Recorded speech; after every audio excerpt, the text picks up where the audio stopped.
और आइए अब आगे बढ़ते हैं, बात करते हैं पाकिस्तान में आए सैलाब और उसके आफ्टर इफेक्ट्स की। बाढ़ से पाकिस्तान की 3.5 करोड़ आबादी पर महामारी का अटैक हो चुका है और इससे सबसे ज्यादा मुश्किल में 12 लाख गर्भवती महिलाएं हैं जिनके सिर से अब छत छिन चुकी है। ये महिलाएं या तो खुले आसमान के नीचे जिंदगी गुजारने को मजबूर हैं, तो फिर सवाल ये कि कुदरत के इस कहर का जिम्मेदार कौन है?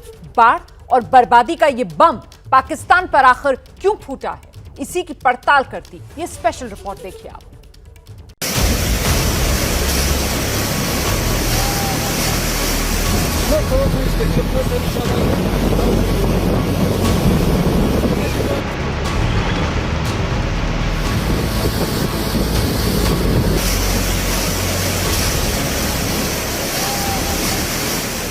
पहले लहरों ने किया पाकिस्तान को पस्त,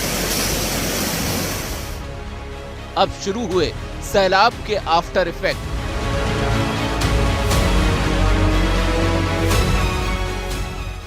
सर खाने के लिए कुछ भी नहीं है, हम 3-4 दिन से बहुत भूखे हैं और हमारा पूरे गांव में पानी है, चारों तरफ पानी पानी है। छत भी नहीं है गांव वालों को, गांव वाले परेशान है बहुत, नहीं खाना है न पीना है, राशन भी नहीं है, कुछ भी नहीं।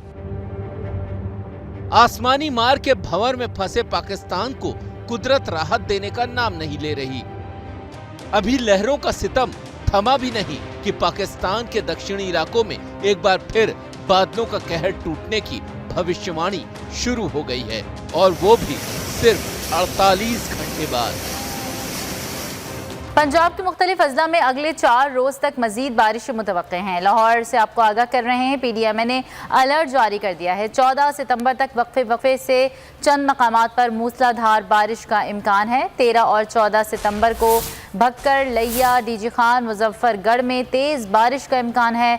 जिले इंतजामिया ने हंगामी सूरत हाल से निपटने के लिए हिदायत जारी की हैं। पाकिस्तान में पिछले 1.5 महीने से बाढ़ और बारिश का जो कहर टूटा है, उससे देश के 4 प्रांत पूरी तरह से पस्त हो चुके हैं। बाढ़ से सबसे ज्यादा बुरा हाल सिंध का है, उसके बाद सबसे ज्यादा तबाही पंजाब के दक्षिणी इलाके में हुई है। इसके अलावा बलूचिस्तान और खैबर पख्तूनख्वा में भी भारी बारिश की मार पड़ी है। इलाके के हिसाब से देखा जाए तो पाकिस्तान के दक्षिणी इलाके बाढ़ से सबसे ज्यादा बेहाल हैं। और अब जो नया अलर्ट जारी हुआ है, उसके मुताबिक पाकिस्तान के दक्षिणी इलाकों में ही फिर से भारी बारिश होने जा रही है। और अगर ये बारिश हुई तो अब सैलाब का कहर कई गुना बढ़ जाएगा, क्योंकि पिछले 1.5 महीने की पानी की मार के बाद पाकिस्तान पहले ही बर्बाद और बेबस हो चुका है। Pakistan needs massive financial support to respond to this crisis that have costed, according to some estimates I've heard today, about $30 billion and counting. And that support is entirely necessary, and it is not a matter of solidarity, it's a matter of justice. सैलाब से हुई तबाही के कारण पाकिस्तान में जरूरी चीजों की किल्लत शुरू हो गई है, और जिन इलाकों से बाढ़ का पानी कम हो रहा है, वहां महामारी पैर फैला रही है। यही रिक्वेस्ट लेकर हम वहाँ प्राइवेट जो है बेड़ी पे यहाँ पहुँचे हैं, जो 7 से 8 हज़ार लेके हैं। इतने लोग गरीब हैं जिनके पास किराया नहीं है जो इधर तक वो पहुँच सके। हम अभी किसके आगे फरियाद करें? चाचा बेफिक्र हो जाओ, ये इधर एम्बुलेंस भी है, डॉक्टर भी है, अभी आपको इलाज करवाते हैं, बेफिक्र हो जाओ। क्या नाम है आपका? तालिब हुसैन। अच्छा तालिब हुसैन, कोई नहीं। साथ भाई आपको दादू छोड़ना है, दादू तक जाना है, दादू तक हम आपको एम्बुलेंस में भी छुड़वा देते हैं, वो सिविल हॉस्पिटल में भी दिखवा देंगे आपको। बाढ़ ने पाकिस्तान को दाने दाने का मोहताज बना दिया है।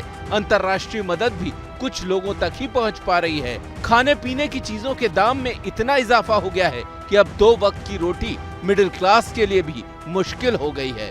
जो प्याज पिछले साल इसी महीने में 63 रुपए किलो बिक रहा था, वो शतक लगा चुका है।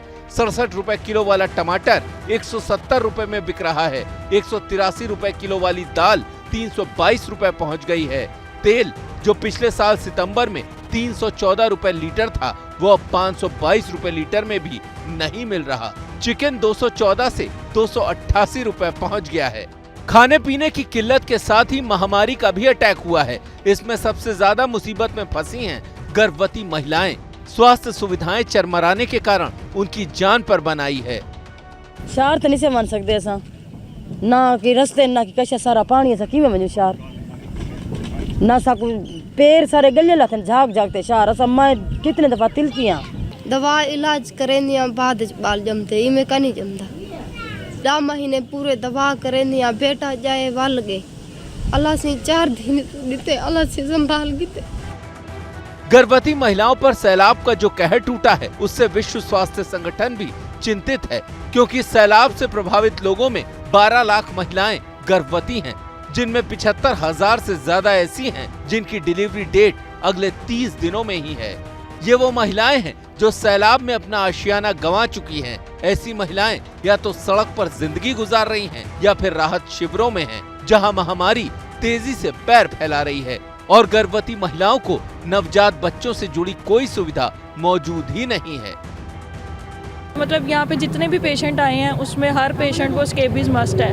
उसके साथ दूसरी डिजीज़ जो हैं वो किसी को जो है गैस्ट्रो है, पेट की बीमारियां हैं, ठीक है, डायरिया है, और उसके अलावा इसमें जो है वो चेस्ट इन्फेक्शन है, खांसी है, बुखार कॉमन है, बुखार भी है काफ़ी ज़्यादा। गर्भवती महिलाओं के महामारी की चपेट में आने का मतलब संकट 2 गुना हो गया है, क्योंकि एक तरफ तो महिला की जान है तो दूसरी तरफ गर्भ में पल रहे बच्चे की जिंदगी। पाकिस्तान पिछले 1.5 महीने से लहरों की मार झेल रहा है। 1/3 पाकिस्तान बह चुका है।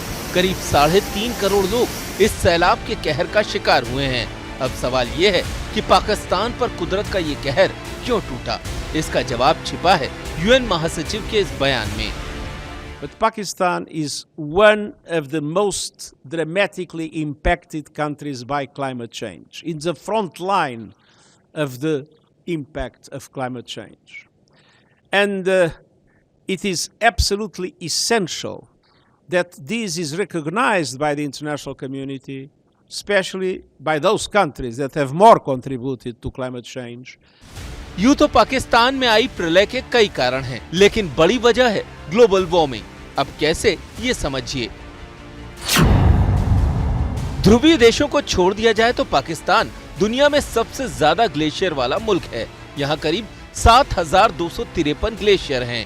ये ग्लेशियर तेजी से पिघल रहे हैं और इसकी वजह है ग्लोबल वार्मिंग। इस साल आए सैलाब की एक वजह ग्लेशियर का पिघलना तो दूसरी वजह भारी बारिश है। पाकिस्तान में औसत बारिश 141 मिलीमीटर होती है।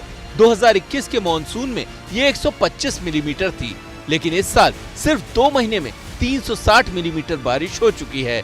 इस भयानक बारिश की वजह भी ग्लोबल वार्मिंग ही है। इस खौफनाक सैलाब की वजह ग्लोबल वार्मिंग है और इस ग्लोबल वार्मिंग के लिए जिम्मेदार पाकिस्तान से ज्यादा दुनिया के अमीर देश हैं। जिन वजहों से धरती का पारा चढ़ रहा है उसकी 27% हिस्से का जिम्मेदार अमेरिका है, ब्रिटेन 25%, चीन 15%। ग्लोबल वार्मिंग के जिम्मेदार दुनिया के बड़े और धनी देश हैं, लेकिन इसका खामियाजा पाकिस्तान और दुनिया के दूसरे विकासशील देश भुगत रहे हैं।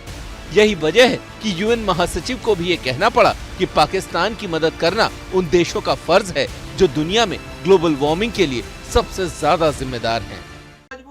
क्या मजबूरी है मेरी, बताइए। मैं अभी आपको बताती हूँ कि मैंने ओए होए होए होए नमकीन के चटकारे लेते हुए टकटकी मार के डिबेट शो को पॉज रिपीट कर करके देख रहे हैं जोगिंदर जी। इनकी तरह आप भी देखें अपनी फेवरेट डिबेट्स को रिपीट कर और डाउनलोड कीजिए एबीपी लाइव ऐप अपने स्मार्ट टीवी पर।